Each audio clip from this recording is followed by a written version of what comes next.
Hey, all you cool cats and kittens. I'm sorry, I couldn't resist. Let's get to math. Cool. All right, so we're going to be talking about the third FRQ from 2008 Form B of the AB exam. I went ahead and wrote down the information from the question that I'll need to solve the problems, and so I don't have to keep referring back to that. And so you can follow along to what I'm referring to. I'll probably mark some stuff up. All right, we're starting with A. Use a trapezoidal sum with the four subintervals indicated by the data in the table to approximate the area of the cross-section of the river, blah, blah, blah, blah, blah, blah, blah, blah, blah. Cool. So we are given this cool thing here that tells us the change in our base length, or in this case, base length of our trapezoid. So what I mean by that is when we draw a graph, say we have it here, I have trapezoids going along here, trapezoids going along here. They are only trapezoids from this sideways perspective, so I have base 1 and base 2 with some height in between them. It's just flipped on the axis.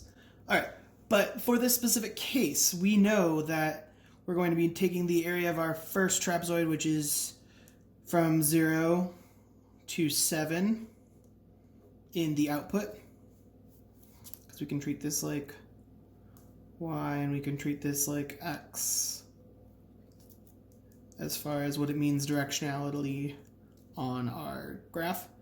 And the area of a trapezoid is base 1 plus base 2 divided by 2 times height, which in this case is 8. I taught pre-algebra, so I use this off the top of my head. There are a bunch of other formulas you can use, and we can generalize this. I'll write that after I get the rest of this info down, so you can check yourself in your computation. All right, so you'll notice that there's a 1/2 here, and since that exists, we have 1/2 times, let's see, y naught plus 2y1 plus 2y2, 2y3 plus y4, and then you have times your heights of each that you plug in. But there are generalized ways that you can talk about this. It depends on how you've seen it presented in your class and what you're comfortable with. All of this being said, this is a calculator problem, so I would suggest plugging the calculator or the values into your calculator. I am looking at the key right now, so I'm not going to show you how to plug in sums and products, but in the next probably we'll talk about that. Speaking of the next problem, the volumetric flow at the location along the river is the product of the cross-sectional area and the velocity of the water at the location. So we're using the approximation from part A to estimate the average value of volumetric flow at picnic point in cubic feet per minute from t equals 0 to t equals 120. Cool. What that means for us is we are talking about our area is what we're going to be using. And I will do the College Board scoring of this at the end of the video. Just FYI. Our average volumetric flow is what we're trying to talk about. So we need the average value. So it's 1 over 120 minus 0, because those are our endpoints, t1 and t2, and we're integrating from 0 to 120. These will always be using the same values. And the volume is the product of the cross-sectional area and the velocity. So this is the cross-sectional area. So we're going to go ahead and use that. And we have times VT, which I have defined up here. And then don't forget that DT. Cool, cool, cool. We have a calculator. I don't want to integrate that by hand. That would take quite some time. So I'm going to go ahead and pull my calculator out. We have... I'm going to go ahead and make sure that I'm following this. Math 9 will take us to the integral from 0 to 120 of 115, and then VT. So I'm going to go ahead and start creating that is 16 plus 2. My cat is jumping on the table. Thank you. Oh, hi, Noodle. Sine. Oh my gosh. Second square root of t plus 10. And then I want to make sure that it's in the same variable. Okay. Thinking about it. All right. And now we're given a value. You can round up or just truncate the value. The College Board will accept both. So I'm going to write that down here. I like to round. And in cubic feet per minute is what is given to you in the problem. So it's always good to label these things. Notice that I labeled the feet squared up there as well. If you are given clear types of dimensions, use them. All right, for part C, let's scooch this up a little bit. Part C. Oh, we still going? Good. We are calculating that the scientist proposes the function f given by f of x is 8 sine of pi x over 24 as a model of the depth for the water in feet. Find the area of the cross-section of the river at Picnic Point based on this model. So, the area of the cross-section is going to be just some slab along the range 0 to 24. Is that correct? Yes. And since we're calculating the area, we are going from 0 to 24 of 8 sine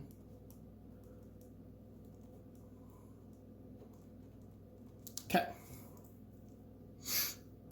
We are computing this, so we can plug this into our calculator. I've already shown you how to integrate in a calculator, so I'm going to go ahead and let you know that that answer should come out to be 122.230 feet squared. I'm boxing my answers, that's just for my sake. All right. Last problem is, recall the volumetric flow is the product of the cross-sectional area and the velocity of the water at a location. To prevent flooding, water must be diverted if the average value of the volumetric flow Picnic Point exceeds 210 cubic feet per minute for a 20-minute period.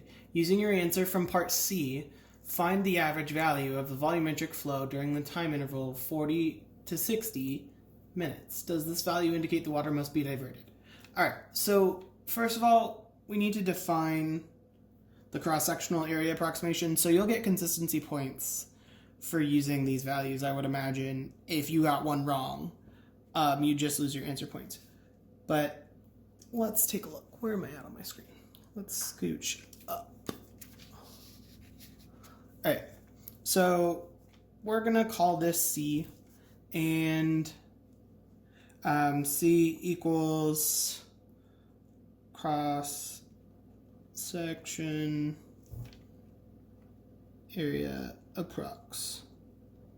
As long as you have it labeled somewhere, you want to make sure that you're clear about what things are. So average vol flow is going to be, we're now looking at 60 minus 40 because we're going back to the same type of thing we did in B where we're looking at an average value and the integral from 40 to 60 of C times VT. So we're taking our average value of the area approximation, pardon me. And again, you should plug both of those in your calculator. You should already have this value from your calculator, and then you can multiply by all of the other things in there since it's just a constant. But you do you. This is the value that you should get. If you are not getting that, make sure that your calculator is default in radians. I don't even think that should be an issue, but I'll check that in a second. And again, do not forget your units here. All right, the last part. We have to answer the question, does the value indicate that the water must be diverted? So, we are given some information about cubic feet per minute over a 20-minute period. So, is our value bigger than that? Yes, by about 81.912 feet cubed per minute. So, yes, divert the water. Since the flow exceeds cubic feet per minute. All right, so let's quickly go back and score that for the College Board. In part 1, you're just asked for the trapezoidal approximation, so you get a point for your calculations and your value. For part B, can you see what I'm doing? Yeah, for part B, scooch it up. Limits and average value constant. So these are 1 point together using that setup. You get 1 point for your integrand and 1 point for your answer. So 1 point is for your integrand all set up. Don't forget about that 115. Again, if you had the wrong value here, but you carried it through correctly here, I believe you'd lose that point, but gain consistency points.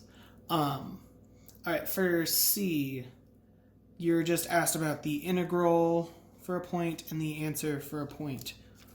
Okay. And for D, you have 1 point for the volumetric flow integral, the value of the average volumetric flow, and then the answer with reason. So if you just say yes, you're not going to get the point. You need to have some reasoning and you need to explain in words, because this comparison might not necessarily be enough. It's always good to write in sentences. If you are clear, your grader will be happy. All right. Good luck, my teens.